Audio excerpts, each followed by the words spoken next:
Welcome to Nazareth Speedway for the Schrute Farms 400. Michael Scott breaking out the Schrute Farms paint scheme for the first time this season. On the pole because he took a header at Watkins Glen. And we're off. We're starting 13th. And might need some radio silence here in the early going.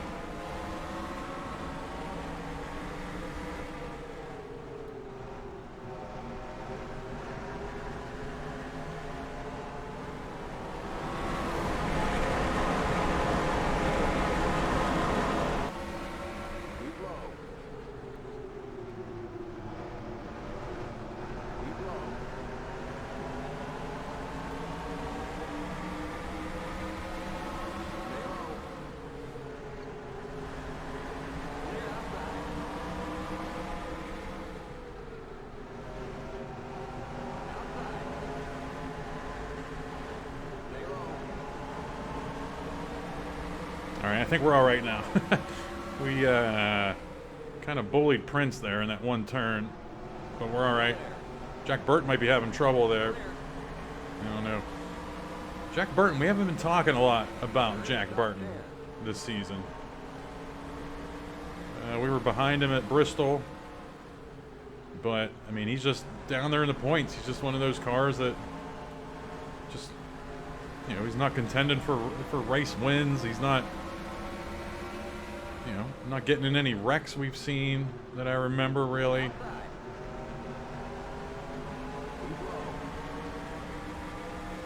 I don't know. But speaking of the points, hang on, or speaking of the points, we are out of the top 10, and the aforementioned Michael Scott DNFing at Watkins Glen. He went into that Watkins Glen race with the lead, not anymore. Steve Jobs now has a 20-point lead over second place, which I think is Super Dave.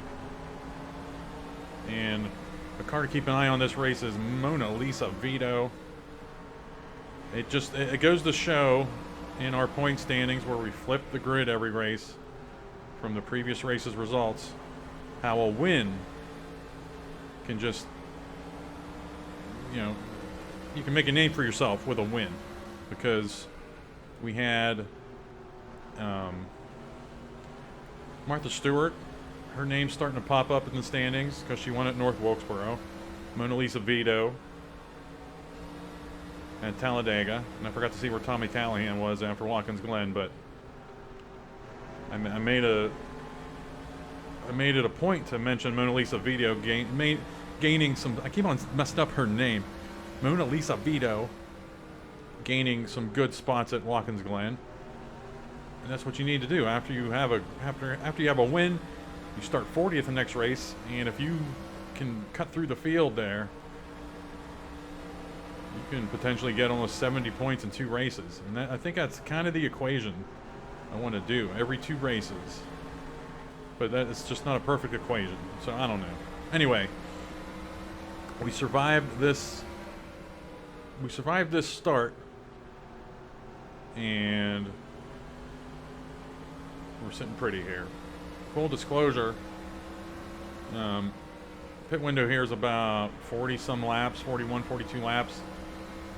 And I actually turned the difficulty up 1 point higher than I tuned the AI in.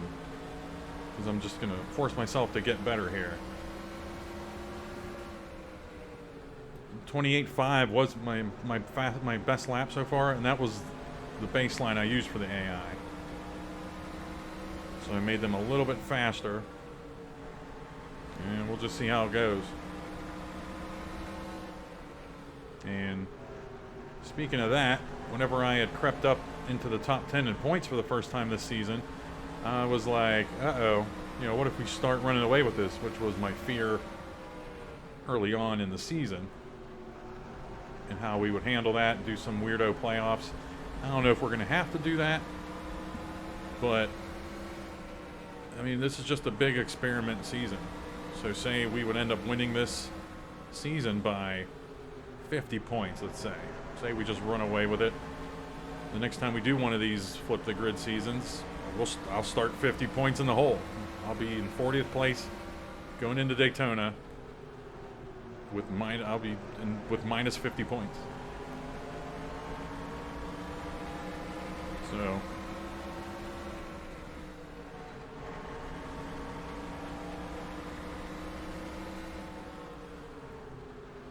there we go.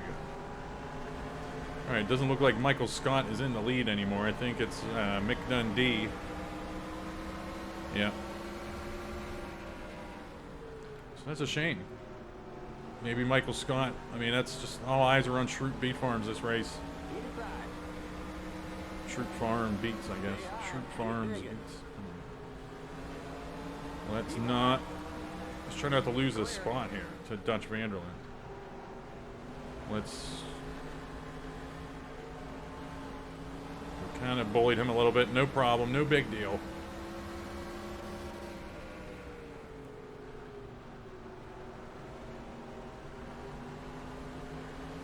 Tell you what, I downloaded Milwaukee.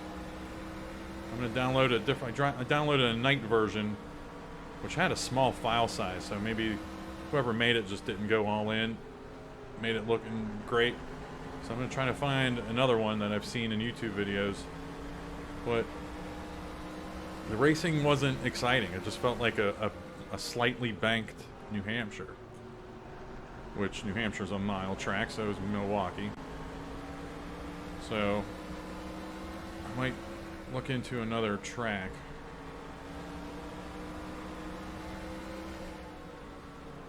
But we have time for that. That's the Milwaukee date is in the last 5 or 6 races of the season, so we have time to make our minds up. All 70 of you that watch the videos, and probably all 10 of you that hear me talking about it right now. I'm just not worried about viewership or anything, just having fun. It's very relaxing to make these videos.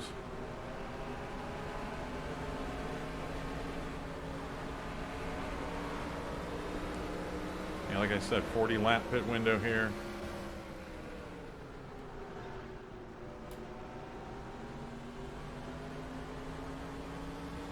I was wondering if this race would turn into a Bristol and North Wilkesboro where there's no passing, really. But most of the times when I've been simulating races and then I stop, I look through the field and there's some battles going on. Side-by-side stuff, so I don't know.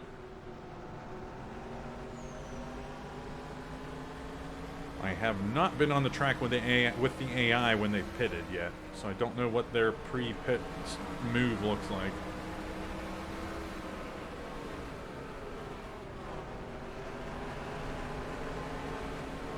Boy, this turn, this is like a mini Pocono turn 3.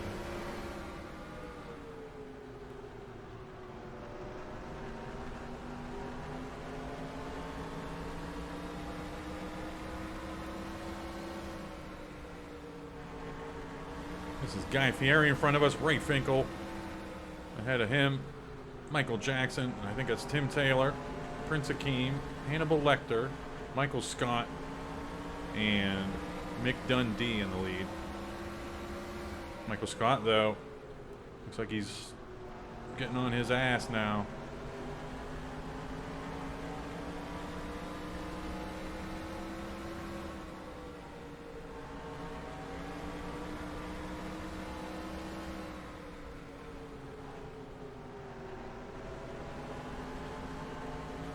This is a fun little speedway.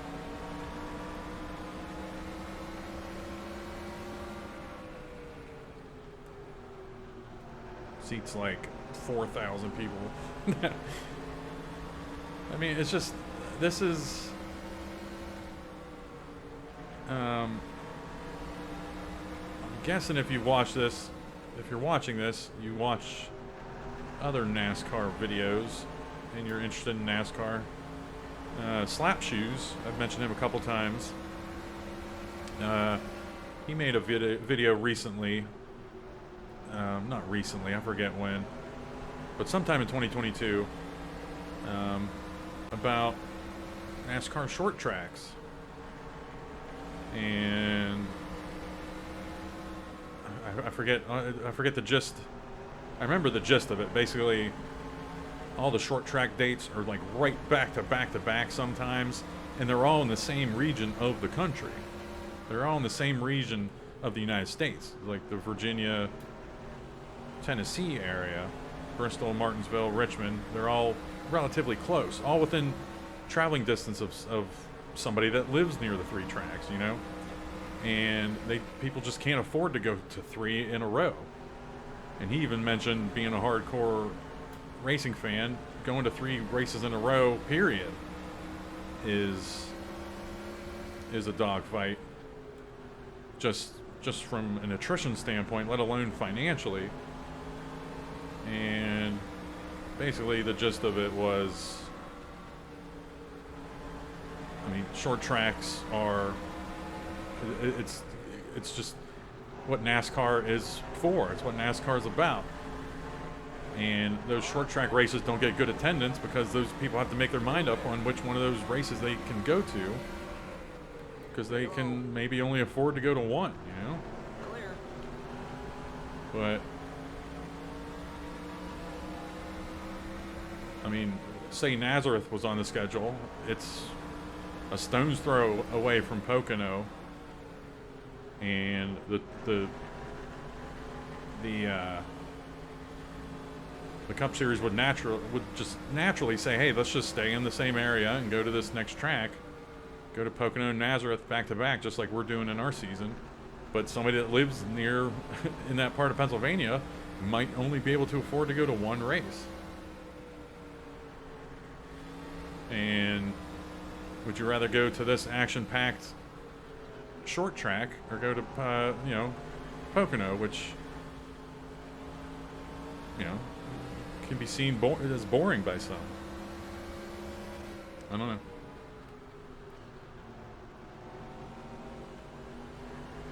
Just the big problem was whenever NASCAR's big expansion came, late 90s, early 2000s, they were just building the same.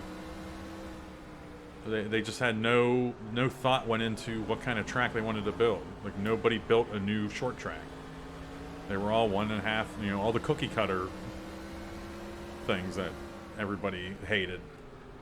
That just was just every week it was, oh, let's go to Chicagoland. Oh, 1.5 miles, weird tri-oval. Let's go to Vegas. Let's go to Kentucky. Let's go to Kansas. Like, I can just keep rattling them off, and it's just like, man.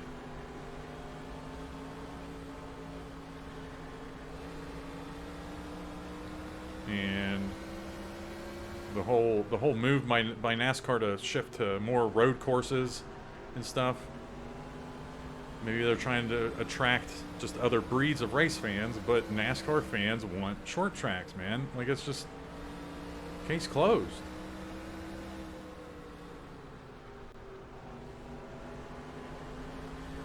Anyway, we got Guy Fieri in front of us. Nothing's happening in this race, man. Rosie Riveter still in the back. Mick Dundee still in the lead. As I had feared a little bit here, this is just kind of single file stuff. I'm running the car.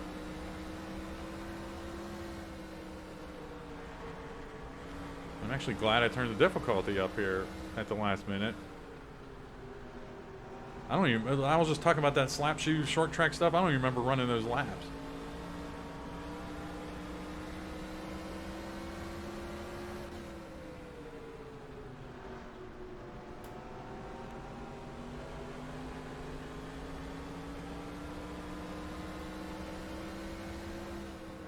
But I'll do some more experimentation before our next flip the grid everyone's equal season, because I don't know, maybe I might pull up some old videos. Like, say right now we were running top 10 in another one of our seasons. Maybe the top 10 cars are just like that in those seasons, where there's, you know, the tiered 7 or 8 real good cars, the middle pack cars, and then the the also-rans in the back, you know, ratings-wise, they're tiered differently. If I recall correctly, I mean, there are some races that it was like that, like this, where we just fell in single file when we got near the front because we couldn't make moves. But it is what it is. It literally is what it is. Anyway, Guy Fieri in front of us. I don't think I've talked about Guy Fieri yet this season, but everyone wants to shit on him, make fun of him, and he's like a bro, call him a bro cook and stuff. He's just a dude with white hair and has flames on his shirt, and he makes food. Like, what's everybody mad about? Like, everyone wants to hate on him. Meanwhile, he does so much good and doesn't even ask for publicity on it. He's donated like pretzel makers to all these different schools for fundraisers, and started a big fund during COVID for out of work restaurant workers. And I mean, what do you want from the guy? There was actually a comedian that he was on a late night show, Conan O'Brien maybe, I don't know, but he did like a 5 or 6, he dedicated his bit on a late night show, or his set, I guess, on a late night show, just defending Guy Fieri. Like, why does everybody hate this guy? And, you know, all the whole celebrity chef fad. Everyone was, rightfully so, taken aback by Anthony Bourdain's tragic death. I mean, he just gave off that cool vibe, you know, just cool and relaxed or whatever. But I don't know. I mean, Guy Fieri's definitely up there in terms of celebrity chefs. And you don't become a celebrity chef if you aren't a good chef. So he takes care of business, and his show Diners, Drive-Ins, and Dives, I mean, that's just him going around to all of these small town, small name restaurants and giving them free publicity. Of course, you know, he's making money making the show, of course, but he may have made money no matter what. And how does he choose to make his money? Oh, by propping up all these little small town restaurants and dives and these, you know, that you might not know about. Like, how can he diss the guy? So when I was making this field, I was like, I'm gonna put Guy Fieri in this, and then I just, you know, the flames on his shirt. I remembered the Tabasco. Brett Bodine, Darrell Waltrip, all that paint scheme. I was like, well, here we go. We're using that. And then Flavortown is on there. That's his restaurant. And people made fun of that because he had like funny names for the sauces and stuff. Who gives a shit? Anyway, we almost lost that spot to Ray Finkel because I was getting upset. But we're all right. Really can't take too much time to look at the standings.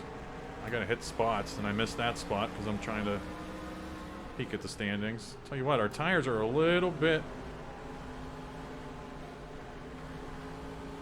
They got the jump on us a little bit here at the end of this run.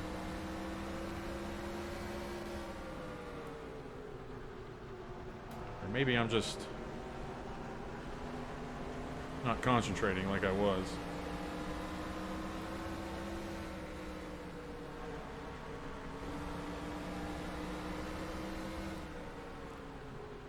Maybe I just have to adjust my line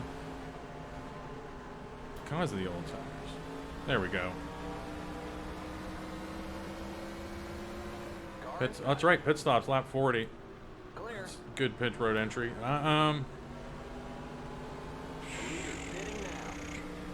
Michael Scott leading the lap. I'm trying to think if we should stay out and lead a lap. I'm going to say no. I'm going to say let's go in. We were just worried about our tires. We're probably going to lose a lot of time if we stay out. Outside. Clear.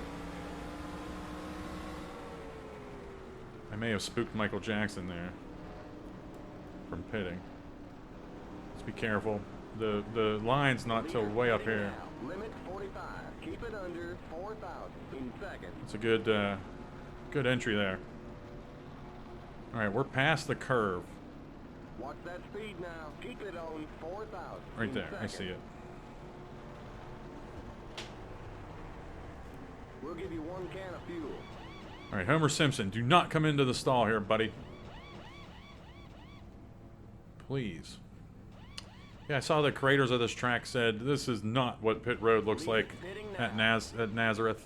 Go, go, go! Limit 45. Because they had to 4,000 in seconds. they had to change it Okay, you're clear of pit lane. to accommodate NR2003. Anyway, looks like we're gaining a spot. Maybe. Outside. Where's Guy Fieri at? Outside. There's Hannibal Lecter. Michael Scott's right here. Still there. No, look out. Let's not get brave here. Stay low. Still there. Keep low. The next car's We're running side by side with Hannibal Lecter. Let's not spin out. Let's not do anything stupid. Guy Fieri's right on us again. Or he's with us now. Michael Jackson's coming out. He was ahead of us on pit stops. So we gained at least 2 spots. car inside. I don't remember exactly. Clear. But McDundee, whatever he did, he really took off from the field.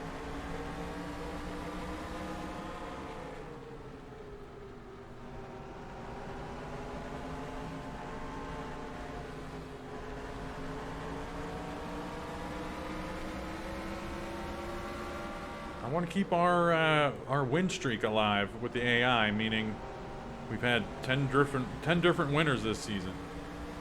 Inside. Clear. And The yellow flag is oh, up. yellow flag, good. Back to the line. There's too much debris on Or maybe not good, I don't know. Let's see if we can pass Prince Akeem before this caution. I don't think it's going to happen. But, yeah, I want to keep that going, see how long we can keep it going. And we still have to win one as well. Okay, we're under caution. Head up to the end of the pacing line. Coming around for the restart, we lost Guy Fieri. We didn't lose him, he just pitted for some reason. He's back in 40th now. Son of a bitch. So, okay, Steve Jobs, let's keep an eye on him, 35th. Mona Lisa Vito, 26th, or 25th. Pit car's in. All right, who cares? Here we go. Green, green, green. We can't, let's not ruin our race here on this restart.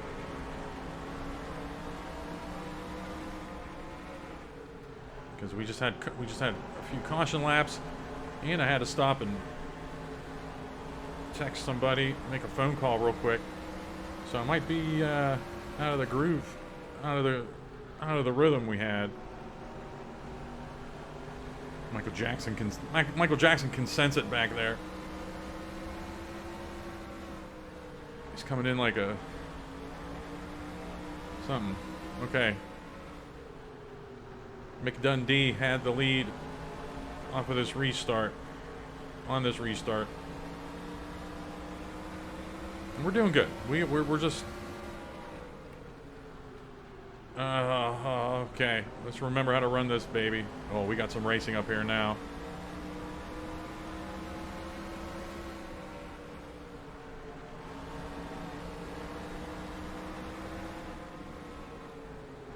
Tim Taylor up here. How about that stat I showed during Watkins Glen? Super Dave Osborne, only driver without a lap led this season.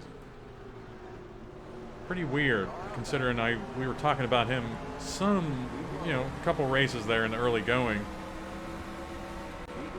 And he's been hanging out in the top 10 all season. Just Still there.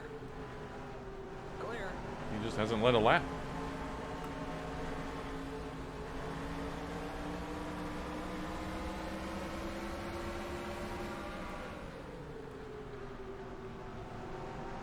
Looking forward to, or looking ahead to Pocono next race. If we can keep our top 5, top 10 standing right here, we'll be starting at the back of the pack at Pocono, which is just dangerous.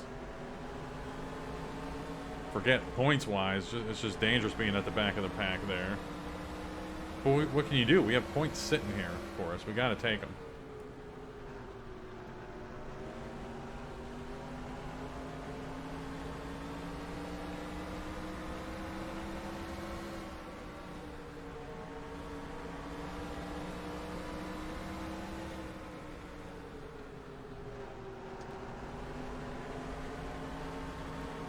Yeah, before the Watkins Glen, or before Talladega, because I had a feeling Talladega was going to shake everything up as far as, you know, cars leading laps. You know, when you have 20 different leaders, there's a good chance somebody that hasn't led a lap yet will lead. And also going into that Talladega race, we had 4 or 5 people without top 10s, or maybe going into North Wilkesboro, but now that's been eliminated. Everybody has at least a top 10 finish now this season.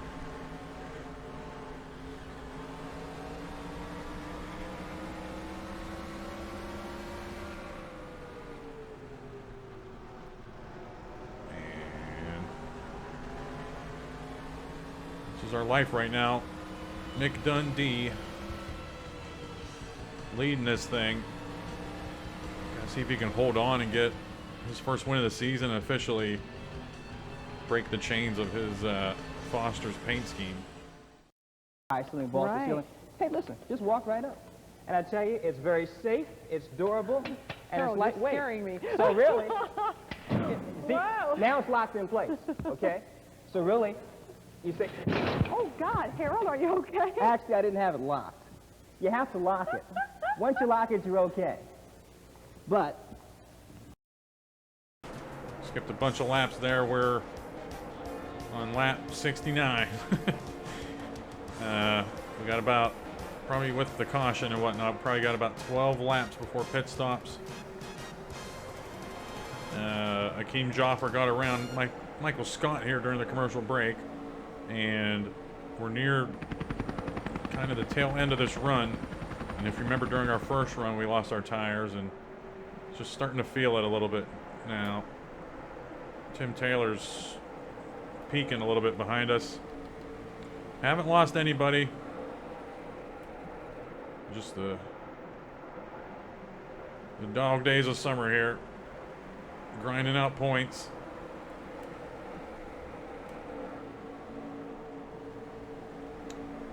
Very unfortunate about Guy Fieri there.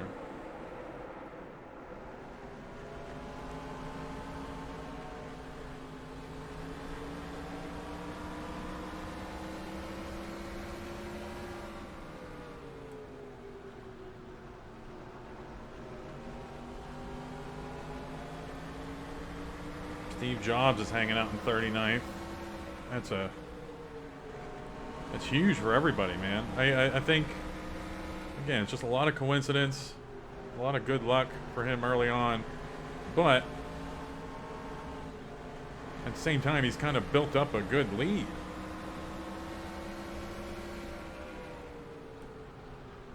You know, finishing 39th, he'll get 5 points this race. He came in 20 points ahead of second place. So, I mean, that second place driver, if they finish, you know, 25 points ahead of him this race, they leapfrog him and take the lead. And it just is what it is. That should be the Heinz Silly season slogan. It is what it is. Get over it. Trying to think what the Heinz Packet trophy is going to look like.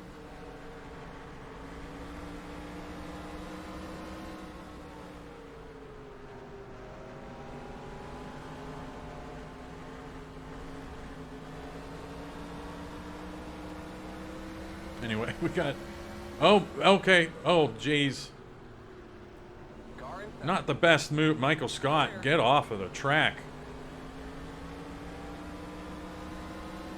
All right, P4, baby. You're in 4. Good job. And I don't know what happened up front, but Hannibal Lecter's passed Mick Dundee. I don't know when that happened. Look out.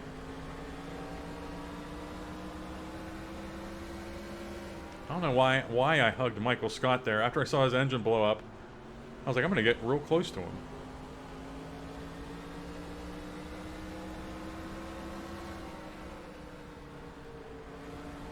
Mick Dundee's having a bad couple laps here, man. I mean, there is passing. I'll tell you what there's just passing here. I mean, that's awesome. We had Akeem Joffer pass during the commercial break. You didn't see that. Then we had some passes on Mick Dundee here. And I think the alluring thing of, you know, race action-wise in other seasons is, you know, we sometimes start middle of the pack and we spend most of the race trying to get up to the front, you know, passing cars that we can easily, or not easily, but just they're a challenge to pass, but we can pass them before we get up to the elite section, the elite, you know, group of cars.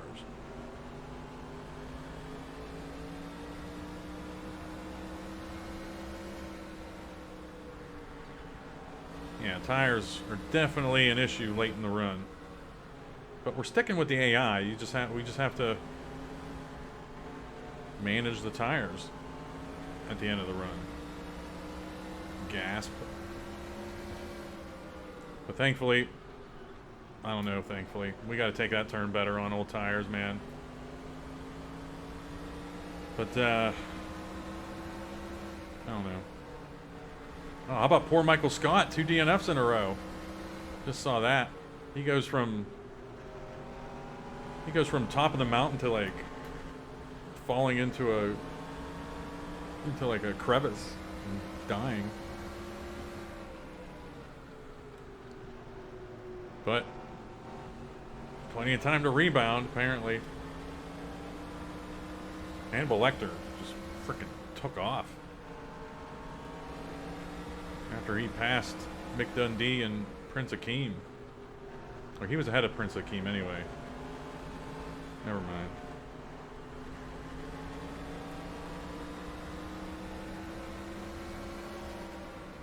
But yeah, Michael Scott, the only DNF so far. We're lucky if we get an engine blowout in front of us once a season. We've had it twice now in 11 races. Like right in front of us. We had a sketchy one in 2005 at Talladega. I'm trying to remember what car that was. Scott Wimmer, I think. Hannibal Lecter pitting. That's about right. I guess the caution bought these cars an extra lap of fuel. All right, Mick Dundee, I think, pitted early last time, and he had a big lead when the pit stop cycled through. So let's see what happens here. We're gonna go in. We're gonna go in with Mick.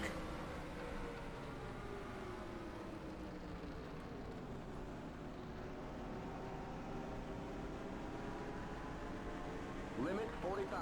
Keep it under 4,000 in seconds.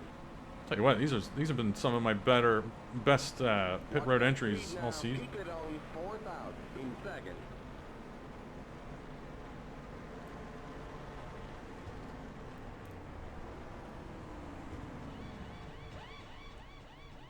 Did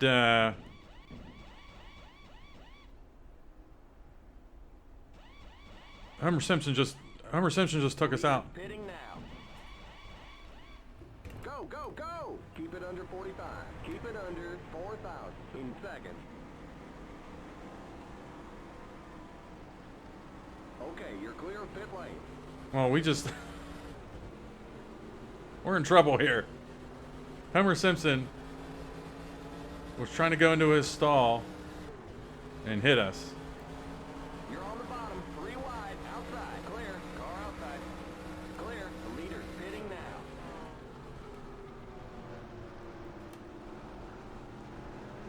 Well, Outside, that car in front of you is 4th position, car outside, clear outside. I don't know what to tell you, gang.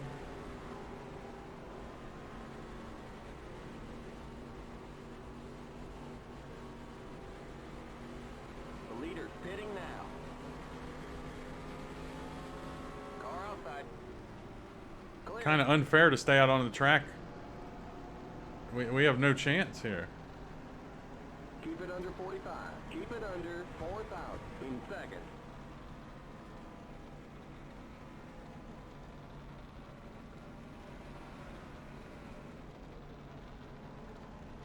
Oh man, they're showing us the black flag. You're smoking pretty badly. We gotta fix it to clear the black flag. It's over. We can't fix that damage. You just said we have to fix it.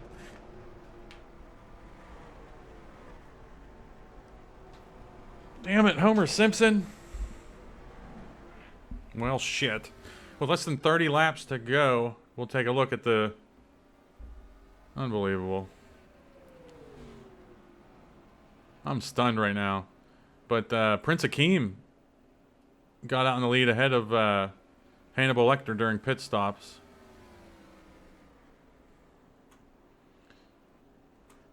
Mick Dundee running third still.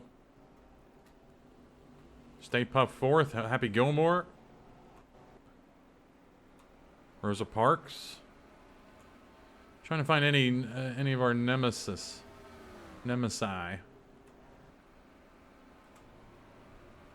This is all just damn it, I hate when that does that.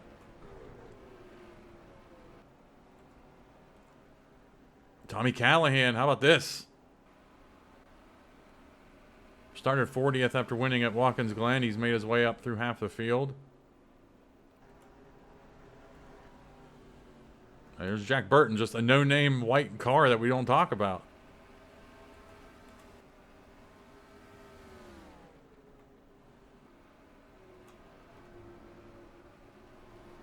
Homer Simpson. I want to know how Homer Simpson... Forrest Gump has some marks on his car.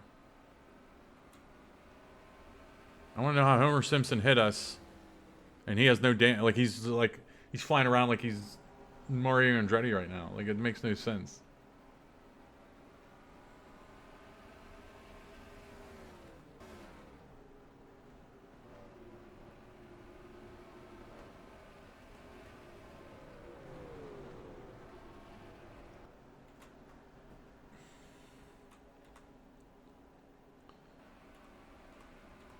Looking for, okay, Super Dave's up there in the points. And Steve Jobs was 38th. He's the last car.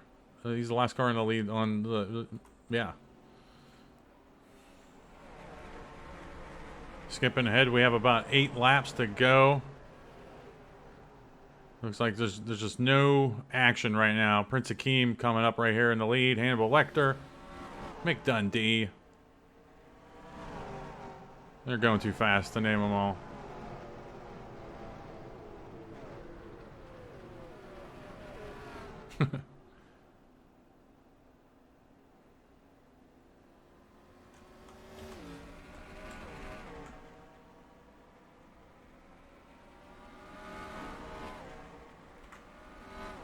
Nice little speed shot here. Not a likely camera spot. Just an uneventful race. I actually wrote down to check to see what happened to Forrest Gump. Like I saw a little bit of damage on his car, and I was like, "Oh, we got action."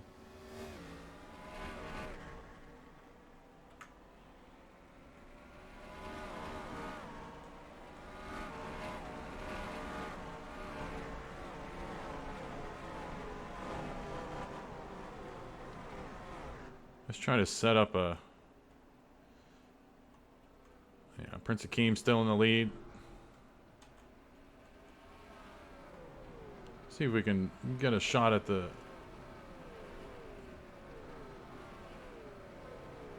Get a shot of all the faces in the cars here.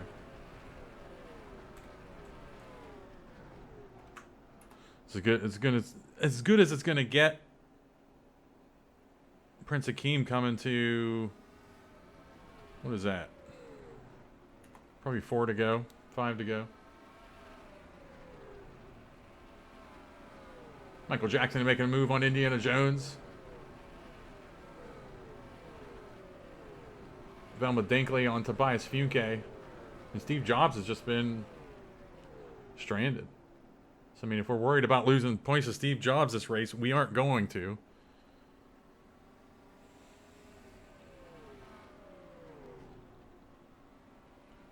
DB Cooper. Hang on. DB Cooper, I think, is going to have the points lead after this. Because he was in second place, 20 points behind Steve Jobs. So that might just get completely flipped, and he's going to have a 20-point lead on Steve Jobs. So I think we're going to start seeing that flip now all the time. 111, so I guess 3 to go here.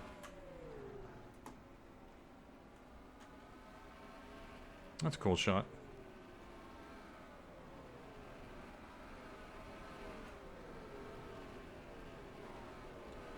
I'll try to remember that and use that for a snapshot earlier in the video in my editing process. It'll be a little bit of a time travel situation here. That's the thing with this. It's like you can't do a excellent job tracking the cars. I'm controlling this with my mouse. Somebody's gotten a black flag. What?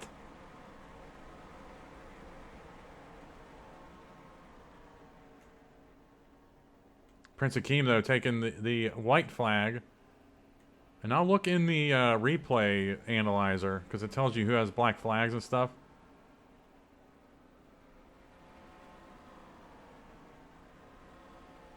I don't know how somebody would have a black flag. This is the final lap of the race here. Steve Jobs staying back there. Again, it's all relative. We don't know what it means. We're not racing him. DB Cooper is going to be the new Steve Jobs. Prince Akeem taking it home here. McDundee, P3. And I think DB Cooper is going to have the points lead now.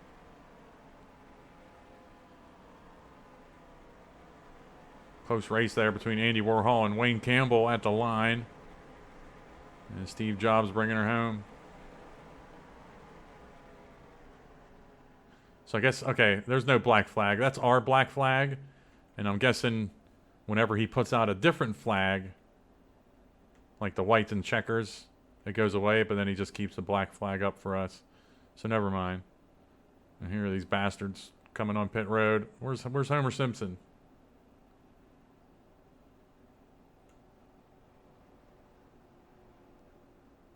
Just ruined our lives, really.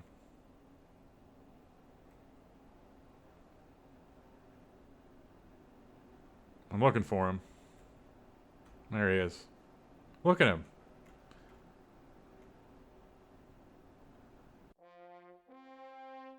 All told, fun racetrack. Might turn on moderate damage next time or just turn damage off, but it's fun. It's challenging to keep running the fastest laps. The difficulty was good. This is definitely going to be in the rotation going forward. Let's take a look at the standings. Or the official results here. We have McDundee led the most. 7 leaders, 8 lead changes. That's pretty cool. Ray Finkel, Cameron Fry, and Andy Warhol got the bonuses at the halfway mark. And take a look at Rosa Parks. Let's keep an eye on her. That's going to be 2 straight top 10s. Cameron Fry also 2 straight top 10s. Because if he started 33rd here, that means he finished near the front of the pack last race. Sometimes I mess that up, but I'm starting to get the hang of that now. Going to the second page, Lily. And anytime you see the numbers greatly differ, that's good news. Well, and in the front half of the standings. And I mean, nothing to write home about on this second page, really. Neil Armstrong's up there in the points. We'll see what this does to him. Moving to the third page, you see Tommy Callahan. Big jump there, man. I think I mentioned that in the after we DNF'd and we were watching the race. That's big for him. We were looking at Mona Lisa Vito, and again, nothing really sticks out here. And now finally the final page of the standings, and take a look at Steve Jobs down there. finishing 38th. So I think he's going to get 6 points out of this. Meanwhile, DB Cooper and Stay Puft Marshmallow Man both finished top 10. They were both 20 points behind Steve Jobs coming into this. So I think everything's going to get flipped. Those guys might be in the lead now by 20 points. And we might be out of first place by 60-some points. Headed to our next race, which is Pocono. We'll be starting on the outside of row 1 with Michael Scott. Pretty sure we did the same thing at California with Michael Scott. I can't remember who started on the pole that race. Or no, we started 3rd at California. It doesn't matter. We're starting near the front of Pocono. I think we can win that, because the Pocono difficulty is all about being able to work your way through to the front. We're going to be at the front, so I'm feeling good about that. But if the Spice Girls just like give us the business on pit road like Homer Simpson did this race, then it doesn't matter.